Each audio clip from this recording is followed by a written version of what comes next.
Friends, it is a pleasure to be with you, Eva, your lone genie. I am here with Dulce Vasquez, who is running for the Los Angeles City Council District 9. Hi, Dulce, how are you? Hi, thank you for having me.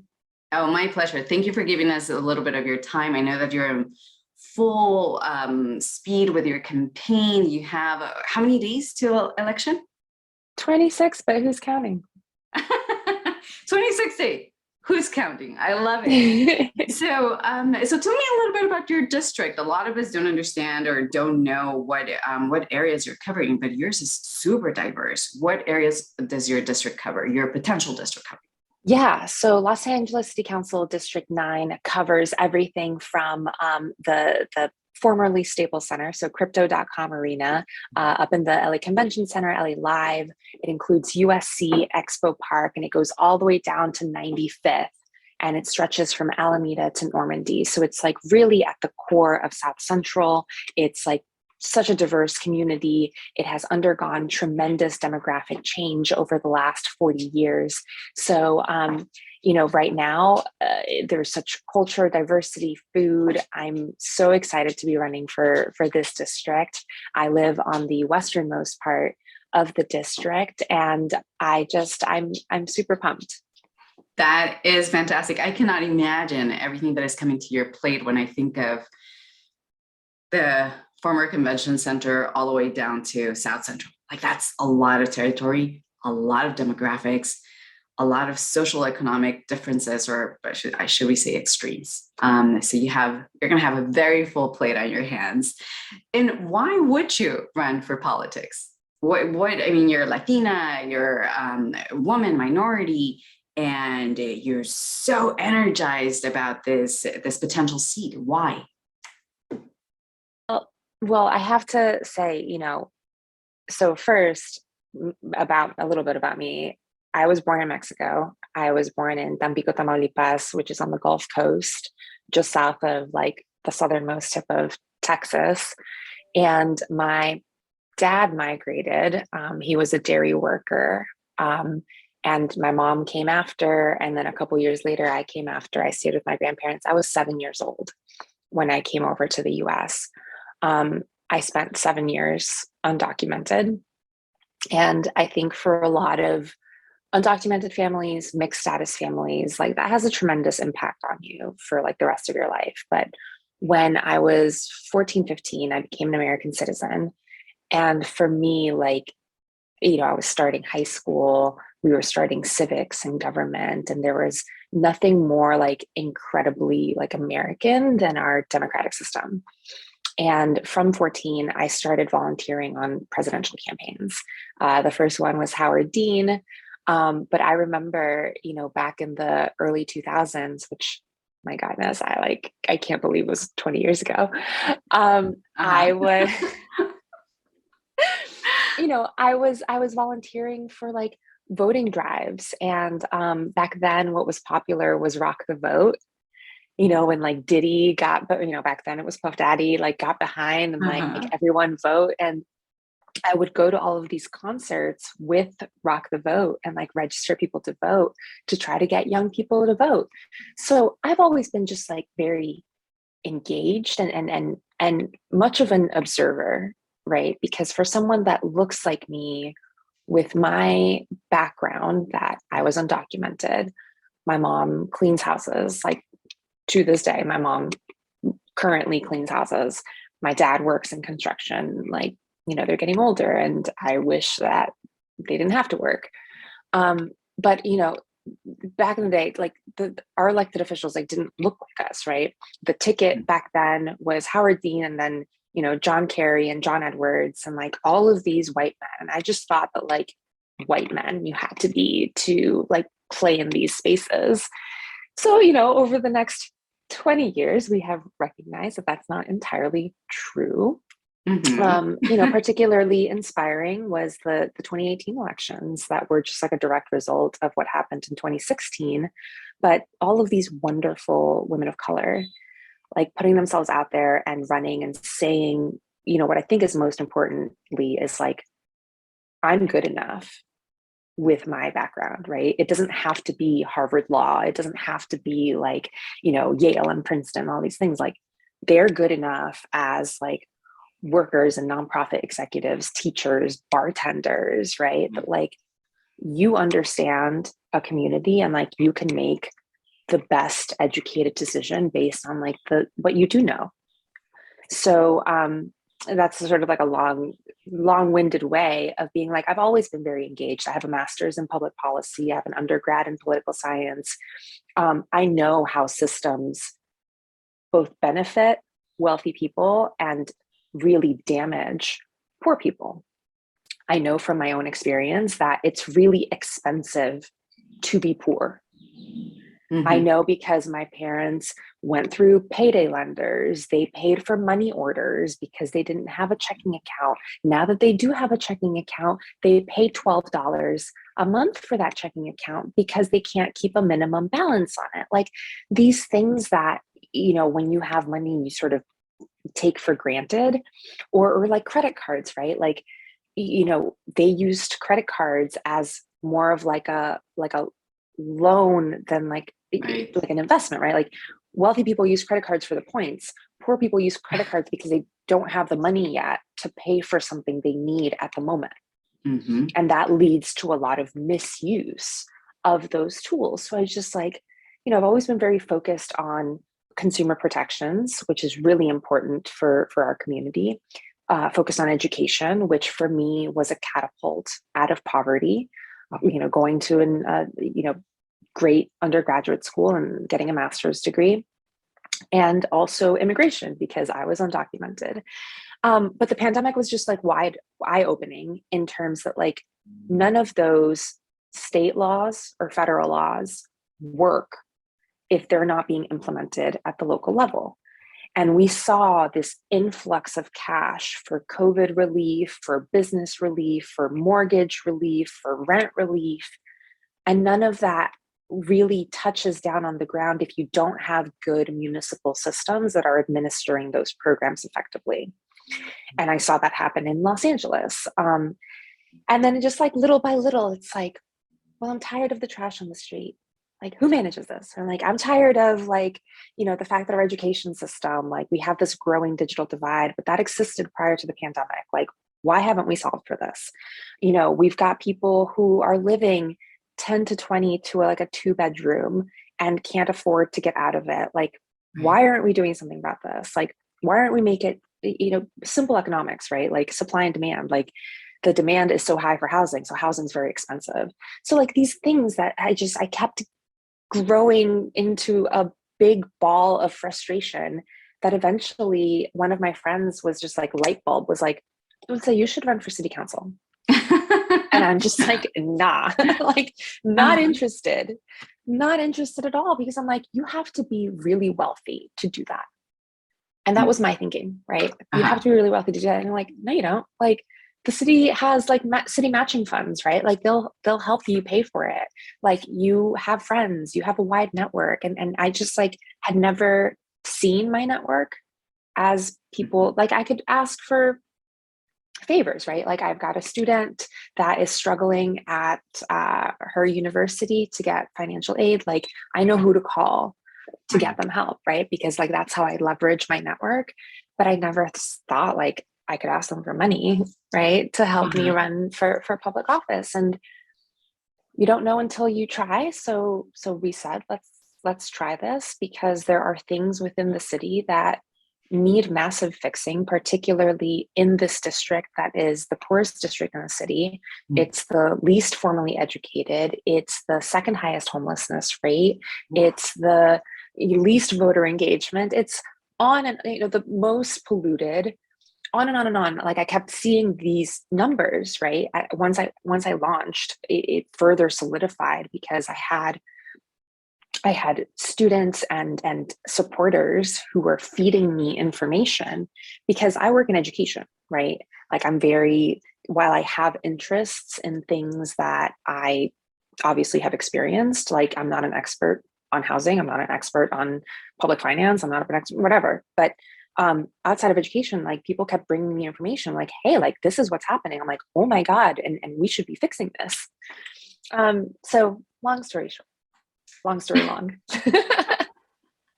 So now that you talked down what drove you to take an actual step towards change, as opposed to just, who's in charge of this or who should be responsible, but actually take ownership and be proactive. What are those, maybe your top three priorities?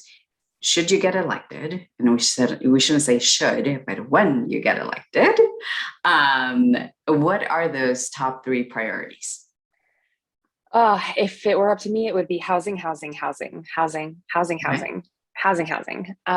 But really, I see housing as such a core to everything else that's happening in our communities, right? Housing is unaffordable. So people that don't have the means get pushed out. So gentrification happens, homelessness happens. And for me, this is the district with the lowest home ownership rate, right? So how do we keep people from being displaced? And like home ownership is a tool, but really just housing in general, being able to afford housing and not have 10 to 20 people to a small apartment, to be able to afford to live here, to have livable communities, to have not just focused on like affordable housing and affordable rents, but affordable home ownership. And all of that is like, Right. do we build, we have to, so in reality, housing is number one.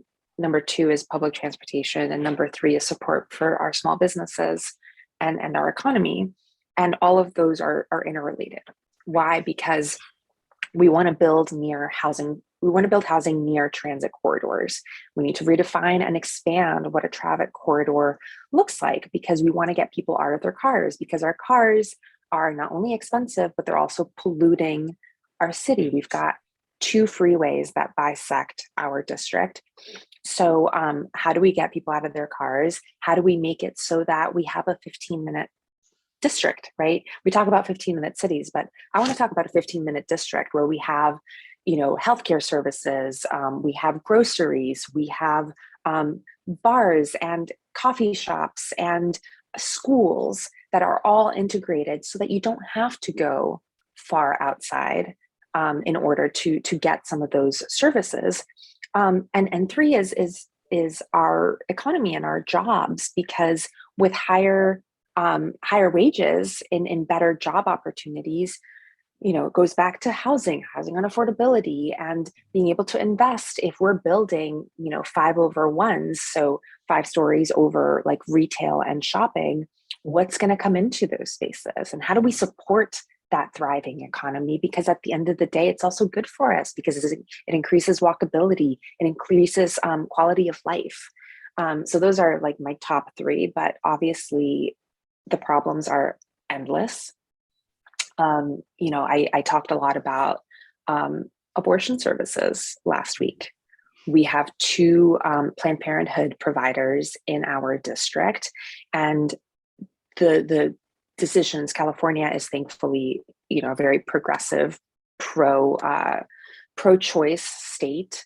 But as a city council, how do we make sure that we're making those services available to women whose states might not be as lenient? And another issue that I thought about just this morning, I saw a great column by Jean Guerrero on this morning, is the women who are undocumented and are almost trapped in that 100-mile border pathway where you have checkpoints. And they might not be able to travel to abortion services in other spaces. So lots of issues, lots, very complex.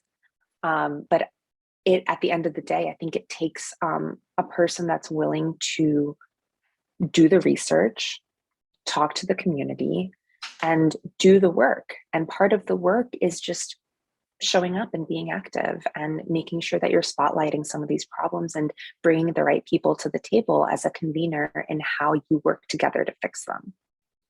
I love that you're so aware of the entire, I should say, the global issues of the district, but at the same time, so ready to just roll up your sleeves and hit the ground running, because that's what's going to take, right? And it just feels like that plate may be very full, but given the correct resources, the right resources, and like you said, the right advisors, I'm sure you're going to be able to tackle this and a lot more. Yeah, and I look at, I'm not running in Des Moines, right? Like this is Los Angeles. While this is a community within Los Angeles, like Los Angeles is a global city, and we are both affected and contributed to by like global problems. Right. When we think about, the Ukraine crisis, it's not just happening in the Ukraine, it's literally happening in our southern border. And the way that we are addressing the already existing southern border crisis that we had prior to the Ukraine crisis, like, as we have to be able to react to some of these things, not just at the federal level, but at the local level too. Right, and especially being proactive, right? Right. Looking for ways to being proactive and seeing how you can help. And this is so exciting. It's so exciting to see you so young and full of energy and just ready to take on the world. Not that young, remember? I was like rocking the vote in the early 2000s. Well, the energy does belong to that of a 25-year-old. So you're good. In my book, you're good. So Dulce, how can we be of support? How do we do this for you? How do we help you?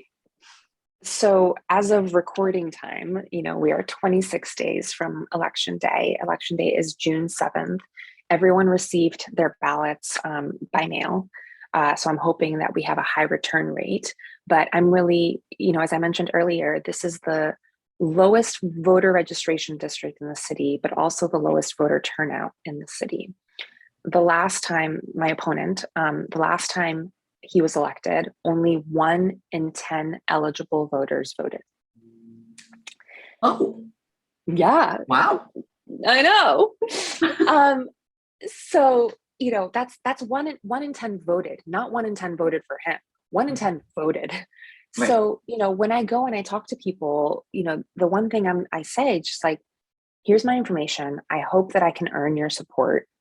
If I can't, I still want you to vote, because 1 in 10 is not representative of a democracy. Mm-hmm. So Right. I'm just encouraging people to vote. So if this is a PSA for everyone listening in California, there's an election on June 7th. Please vote. Please vote. Anyone listening in the district, I do hope that I can earn your support. You can help right now, wherever it is that you live, in 3 ways. 1, like, share, follow. We're on every social media at Vasquez Dulce. You can use the hashtag teamdulce. That helps the algorithm to hopefully get to more people that live within the district. So that's one thing. The second thing is donate. You can live in Connecticut and donate. You can live in Nebraska and donate. That money helps us print materials, send out mailers, pay for water and snacks for our volunteers, pay for lunch. It's really, really useful, because this is also the poorest district in the city, with an average income of $29,000 a year. I am not approaching people that live in this district for support. So if you can help me make up for some of that from whatever corner you're sitting at in the country, greatly appreciated. dulcevasquez.com. You can find the donate link. And then the third thing is, if you live in Los Angeles County, or, even like Northern Orange County, Southern Ventura County, Western San Bernardino and Riverside counties, come spend the day with us. Come knock on doors with us. It's so refreshing to just meet people and listen to people and hear their stories. And even, the complaints are about broken sidewalks and streets, but people will share their story that they've been in the district for 40 years. I talked to you off camera about my neighbor who's 98 years old and bought her house in 1952 for $6,000. That's still shocking. It's shocking. The first time you said it, it's still shocking. And I love her. Like, those stories are absolute gold. And I love hearing them. So come meet people. It's super fun. You can go on my website or social media too to find the link to how to join us. Every Saturday and Sunday, We've got shifts 12 to 3 and 3 to 6. And then we've got food, snacks, and little dance breaks in between. So all 3 of those methods are ways that you can help support. Beautiful. I wish you the best of luck out there. I will definitely join you for one of those weekends. And if there's anything that we can do, please let us know. Thank you so much for empowering us women, as Latinas, and just the younger demographic to really step up to the plate and not just complain, but actually take action when you can. So thank you, Dulce. Thank you for sharing your time with us today. Thank you so much for having me. Talk to you soon. Bye.